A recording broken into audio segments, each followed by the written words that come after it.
Good evening, ladies and gentlemen, and it is that wonderful time again, that time where we visit my own personal little hellhole, free-to-play, where I am damned to eternally play free-to-play games until the end of time, the Battle of Judgment.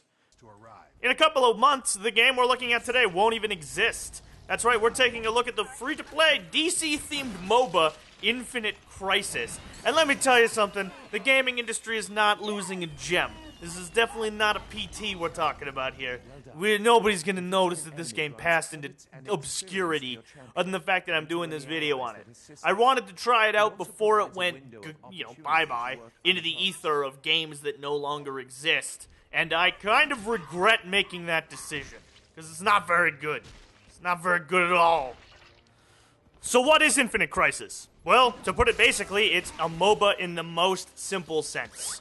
It is a game in which there are lanes. You use your hero to push down the lane. There are minions that spawn into these lanes, wander down the lanes, encounter enemy minions, battle, die, and continue and repeat. You can kill these minions for golden experience, level up, acquire new items, and improve your character so as to defeat the enemy's team of champion characters and win the game. It requires a lot of teamwork and strategy unless one person gets super duper overcharged. Ha! Die, you pathetic heroes! Die! Suffer and burn! The version is able to take out the entire enemy team without giving a fuck, but it's good times. Those are the real basics of any good MOBA game. You utilize these minions and manipulate the flow of battle in order to destroy the enemy structures and win the game. There's also an area in between these lanes called the jungle, usually, and in this game it is also called the jungle, despite it not being anything like a jungle. Just shows how much they were inspired by their peers in the genre. This game follows a really cynical cycle of video games that I've been seeing more and more often in the genre, or in any genre, really, that's been perpetuating itself for quite a long time, actually, since, like, the 90s. And probably before that, I just didn't notice it. I like to call it the cynical cycle of bullshit. Let's begin. The first step of the cycle is a game attaining prominence. Now, in this cycle, that would be League of Legends. In the last cycle, it was World of Warcraft, and so on and so forth. I'm sure you can pick up those games that have really reached the masses in a real way in every one of these weird little cycles. So, a game attains prominence. That's a good thing, and generally gives life into a genre. Now, what will happen after this is, usually around the time that game hits its peak, a bunch of other games will come out that pretty much just mirror and mimic the first game. They are boring, they're the same thing, they're something we've already done before, they are pretender games. Now, there's some that come out that innovate the genre and change it and make it more interesting, but that's not that often, actually. I mean, like, you've got a Heroes of the Storm to this one's League of Legends, but you've also got shit like Dawn Gate and Infinite Crisis that are just clones. And, you get these pretenders, some of them are fun, some of them are not, most of them are crap, but, yeah. So around a little while after, the next cycle will start, and another game will rise to prominence. And the game from this cycle will begin to die off. So League of Legends, or previously World of Warcraft, will begin to lose subscribers. And what else happens during this time? A lot of those clone games and those crappy, cynical cash grab games will start to die off themselves. For example, Dawn Gate and Infinite Crisis have both been canned. And I'm expecting a couple of other ones might get canned as well, like Strife, which is literally just League of Legends with more color. Moving on, the last stage of the cycle is the dark period. That's when generally these games have reached the point where they can't really continue. There's no logical follow-through from here. A couple of them might survive, especially the big one that started it all will probably live through this period. But a lot of them will just fall off and be commercial failures. And you'll see a lot of games in the MMO state going free-to-play, in probably the states before that just losing relevance and no longer existing. And then finally, the cycle repeats with another game rising to prominence in another genre.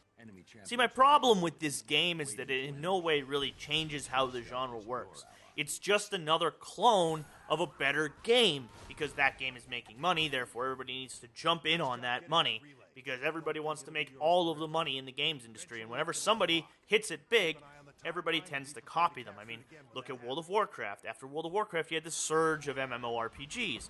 Now, some of them were good, mind you. Heroes of the Storm is a good MOBA, an example of what's happening right now. but some of them were just kind of shit. And the more people try to jump in on these crazes and take away from the relevance of this genre that already exists, the more of these kind of cheap clone games you're going to see pop up that are just a really cynical cash grab. And that's what this game boils down to in the end. It's just a cynical attempt to grab at the relevance of a better game. And it's not very good. It comes off really shallow and empty, and there's nothing new about it or interesting. There's no real reason to play this game, and there's no real reason to care that it's about to disappear. Unless you've got some, like, serious fucking hard-on for DC, then by all means. I call it my bat bulge. Now, the game's free-to-play mechanics were also identical to League of Legends, where you have two different currencies, one you earn through playing the game, and one you purchase with actual real money, and use these to buy heroes and skins and things like that, although only the pay currency can purchase skins. Now, since the shutdown, they've released all of the heroes and all of the skins for free, which is nice. I'm glad that they weren't total dickbags about it and left the store open. The store is now completely inaccessible. But you can play everything for free, all the skins, all the heroes. That's cool. And that's going to last for about a month until the game actually goes into shutdown, at which point it will disappear from the internet forever without ever having left its mark. Because to be honest, if you really miss this fucking Infinite Crisis, you can always just go play League of Legends and get a way better experience from. And to these people, that's all that matters. Scrooge McDuckian piles of money. And really, that's all you're going to get. You get these cheap fucking knockoffs that are just trying to take advantage of all the fucking money out there, and they just come off as terrible. It's, yeah, in the end, it's not worth playing. It's not something worth your time. I wouldn't say it's worth anybody's time. It wasn't worth my time. I spent a couple of hours researching this game, and it's not worth any of that time. So this game is going to disappear, and as a great man from the 90s once said, and nothing of value was lost. And he couldn't be more right. Nothing of value is lost with this game. It's going to disappear into obscurity, and nobody is going to care. That's basically it. There's no real reason to get invested in this game. I'm glad it's leaving. But that's me for today, for free to play. Sorry, it's a little bit of a short one, but there is really nothing to say about this stupid game, other than it's a leak clone, and it's not going to be here much longer. I tried my best, but in the end, there's nothing really to talk about. So thank you very much for watching. I hope you've enjoyed this somewhat depressing episode of free-to-play. But, you know, there's going to be these because not every free-to-play game is a fucking golden gem. Thank you very much for watching. If you enjoyed this, please like, subscribe, comment, whatever. I'd love to hear from you guys. You guys are all amazing. So have a fantastic day.